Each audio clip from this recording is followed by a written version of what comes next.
Hi dears, welcome back. അപ്പോൾ ഇന്നത്തെ recipe അമൃതം പൊടി വെച്ചിട്ട് ഉണ്ടാക്കിയെടുക്കാൻ പറ്റിയ നല്ല ടേസ്റ്റി ആയിട്ടുള്ള ഒരു അടിപൊളി നാലുമണി പലഹാരത്തിൻ്റെയാണ്. അപ്പോൾ അമൃതം പൊടിയൊക്കെ കഴിക്കാത്ത കുട്ടികളുണ്ടെങ്കിൽ ഈ ഒരു രീതിയിലൊക്കെ ഉണ്ടാക്കി കൊടുക്കുകയാണെങ്കിൽ അമൃതം പൊടി പെട്ടെന്ന് തന്നെ ചിലവാവുകയും ചെയ്യും, കുട്ടികൾക്കും വലിയവർക്കൊക്കെ ഒരുപോലെ ഇഷ്ടമാവുകയും ചെയ്യും. പിന്നെ അമൃതം പൊടിയും പഴം വെച്ചിട്ടാണ് ഈ ഒരു സ്നാക്ക് തയ്യാറാക്കിയിട്ടുള്ളത്. അപ്പോൾ എങ്ങനെയാണ് തയ്യാറാക്കിയിട്ടുള്ളത് നോക്കാം. അതിനു മുന്നേ ആയിട്ട് ചാനൽ സബ്സ്ക്രൈബ് ചെയ്യാത്തവരുണ്ടെങ്കിൽ സബ്സ്ക്രൈബ് ചെയ്യാൻ മറക്കരുത്. തൊട്ടടുത്തുള്ള ബെല്ലൈക്കണും കൂടെ ഒന്ന് ക്ലിക്ക് ചെയ്താൽ പുതിയ വീഡിയോസിൻ്റെ നോട്ടിഫിക്കേഷൻസൊക്കെ പെട്ടെന്ന് തന്നെ കിട്ടുകയും ചെയ്യും. അപ്പോൾ ഈ ഒരു സ്നാക്ക് തയ്യാറാക്കിയെടുക്കാൻ വേണ്ടിയിട്ട് ആദ്യം തന്നെ 2 നേന്ത്രപ്പഴം, അത്യാവശ്യം നന്നായിട്ട് പഴുത്തിട്ടുള്ള നേന്ത്രപ്പഴം കുറച്ച് കട്ടിക്ക് ഇതുപോലെ വട്ടത്തിൽ അരിഞ്ഞെടുത്തിട്ടുണ്ട്. അപ്പോൾ ഇത്രയും ചെറിയൊരു കട്ടിക്ക് വേണം അരിഞ്ഞെടുക്കാൻ വേണ്ടിയിട്ട്. ഇനി ഒരു ബൗളെടുത്ത് അതിലേക്ക് 1/4 കപ്പ് അമൃതം പൊടി ചേർത്ത് കൊടുക്കാം. കൂടെ തന്നെ ഇതിലേക്ക് 1/4 കപ്പ് മൈദ കൂടെ ചേർത്ത് കൊടുക്കുന്നുണ്ട്. മൈദക്ക് പകരം 1/4 കപ്പ് ഗോതമ്പ് പൊടി ചേർത്ത് കൊടുത്താലും മതിയാവും. ഇനി രണ്ടും ചേർത്ത് കൊടുക്കണമെന്നില്ല, ഫുള്ളായിട്ട് അമൃതം പൊടി എടുത്താലും മതിയാവും. പിന്നെ ഇതിലേക്ക് നല്ലൊരു ഫ്ലേവറിന് വേണ്ടിയിട്ട് 1/2 ടീസ്പൂൺ ഏലക്കാപ്പൊടി, മധുരത്തിന് ആവശ്യമായിട്ടുള്ള 2 ടേബിൾ സ്പൂൺ പഞ്ചസാര. അമൃതം പൊടിയിൽ ചെറിയൊരു മധുരം ഉണ്ടാവും, എന്നാലും കുറച്ചും കൂടെ ഒന്ന് മധുരം കിട്ടാൻ വേണ്ടിയിട്ട് ഒരു 2 ടേബിൾ സ്പൂൺ പഞ്ചസാര കൂടി ചേർത്തിട്ട് ഒന്ന് മിക്സാക്കി എടുക്കാം. പിന്നെ മധുരം ഒന്ന് ബാലൻസ് ചെയ്തെടുക്കാൻ വേണ്ടിയിട്ട് ഒരു നുള്ള് ഉപ്പും അതുപോലെ തന്നെ ഒരു പിഞ്ച് ചെറിയൊരു കളറിന് വേണ്ടിയിട്ട് ഒരു പിഞ്ച് മഞ്ഞൾപ്പൊടിയും കൂടി ചേർത്തിട്ട് നന്നായിട്ടൊന്ന് മിക്സാക്കി എടുക്കുന്നുണ്ട്. എന്നിട്ട് ഇതിലേക്ക് കുറേശ്ശെയായിട്ട് വെള്ളം ഒഴിച്ചിട്ട് കുറച്ചൊരു കട്ടിയായിട്ടുള്ള ബാറ്ററാക്കി എടുക്കണം. ഞാനിപ്പോൾ ഏകദേശം ഒരു കപ്പിനടുത്തായിട്ട് വെള്ളം ഇതിലേക്ക് ചേർത്ത് കൊടുത്തിട്ടുണ്ട്. അപ്പോൾ നോക്കിയിട്ട് കുറേശ്ശെയായിട്ട് ചേർത്ത് കൊടുത്താലും മതിയാവും. വെള്ളമൊക്കെ ഒഴിച്ചിട്ട് മിക്സാക്കി എടുക്കുന്ന സമയത്ത് ഇനി ഇതിലേക്കൊരു 2.5 ടേബിൾ സ്പൂൺ തേങ്ങ ചിരകിയത് കൂടെ ചേർത്ത് കൊടുക്കുന്നുണ്ട്. തേങ്ങ ചിരകിയതും കൂടെ ഉണ്ടാകുമ്പോൾ ഒന്നും കൂടി ടേസ്റ്റാണ് ഇതിലേക്ക്. അപ്പോൾ കയ്യിലുണ്ടെങ്കിൽ തേങ്ങ ചിരകിയതും കൂടെ ചേർത്ത് കൊടുക്കാം. അപ്പോൾ പാകത്തിന് വെള്ളം ഒഴിച്ചിട്ട് നന്നായിട്ട് സ്പൂൺ വെച്ചിട്ട് നന്നായിട്ടൊന്ന് അടിച്ചെടുക്കാം. അപ്പോൾ ഈ ഒരു കട്ടിക്കാണ് ബാറ്റർ വേണ്ടത്.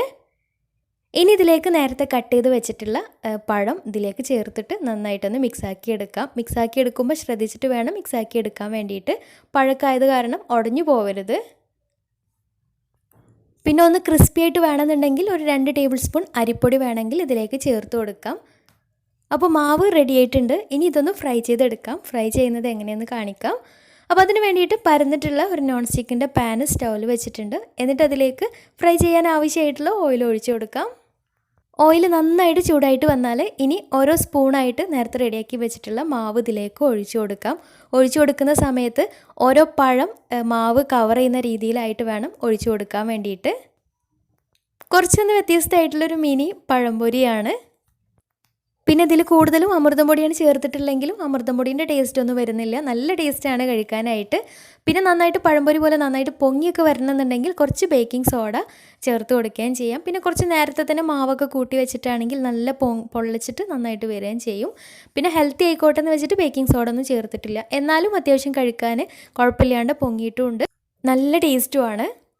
അപ്പോൾ ഓരോ പഴത്തിൻ്റെ പീസിലും മാവ് കോട്ട് ചെയ്യുന്ന രീതിയിൽ ഒന്ന് കവർ ചെയ്തിട്ട് എണ്ണയിലേക്ക് ഇട്ടിട്ട് ഫ്രൈ ചെയ്തെടുക്കാം. പെട്ടെന്ന് റെഡിയായിട്ട് കിട്ടും. ഒരു മീഡിയം ഫ്ലെയിമിൽ ഇട്ടിട്ട് തന്നെ ചെയ്തെടുക്കുകയും ചെയ്യാം. ഒരു ഭാഗം ആയിക്കഴിഞ്ഞാൽ മറിച്ചിട്ട് കൊടുക്കാം. ഇനി ഇതുപോലെ വട്ടത്തിൽ അരിഞ്ഞെടുക്കാതെ നമ്മൾ സാധാരണ പഴംപൊരി ഉണ്ടാക്കുന്ന രീതിയിൽ നീളത്തിൽ അരിഞ്ഞിട്ടും ചെയ്തെടുക്കാം. അതും നല്ല ടേസ്റ്റാണ്. ഇങ്ങനെ ആകുമ്പോൾ കാണാനൊരു വെറൈറ്റിയാണ്. കോയിൻസൊക്കെ പോലെ കാണാനൊന്ന് വെറൈറ്റി ആയിട്ടുണ്ട്. കുട്ടികൾക്കൊക്കെ ഇഷ്ടമാവുകയും ചെയ്യും. തീർച്ചയായിട്ടും ഒന്ന് ട്രൈ ചെയ്ത് നോക്കാം. അപ്പോൾ തിരിച്ചു മറിച്ചൊക്കെ ഇട്ടിട്ട് 2 ഭാഗവും കളറൊക്കെ മാറി നന്നായിട്ട് ഫ്രൈ ആയിട്ട് കിട്ടിയാൽ എണ്ണയിൽ നിന്ന് മാറ്റാം. ഇതുപോലെ ബാക്കിയുള്ളതും ഫ്രൈ ചെയ്തെടുക്കാം. അപ്പോൾ തീർച്ചയായിട്ടും ട്രൈ ചെയ്ത് നോക്കുക. നല്ല ടേസ്റ്റി ആയിട്ടുള്ള ഒരു പഴംപൊരി തന്നെയാണ്. അപ്പോൾ ഇതിൽ തേങ്ങ കിട്ടത് കാരണം ഒരു പ്രത്യേക ടേസ്റ്റ് തന്നെയാണ് കഴിക്കാനായിട്ട്. അപ്പോൾ നിങ്ങൾ തയ്യാറാക്കി നോക്കിയിട്ട് നിങ്ങളുടെ ഫീഡ്ബാക്ക്സ് താഴെ കമൻറ്റ് ബോക്സിൽ അറിയിക്കാൻ മറക്കരുത്. അപ്പോൾ ഇന്നത്തെ വീഡിയോ ഇഷ്ടമായെന്ന് വിചാരിക്കുന്നു. ഇഷ്ടമായെങ്കിൽ ലൈക്ക് ചെയ്യാം. ഫ്രണ്ട്സ് റിലേറ്റീവ്സിനൊക്കെ ഒന്ന് ഷെയർ ചെയ്ത് കൊടുക്കാനും മറക്കരുത്. അപ്പോൾ നല്ല അടിപൊളി വീഡിയോയുമായി വീണ്ടും വരാം. അതുവരെ take care, bye, thank U.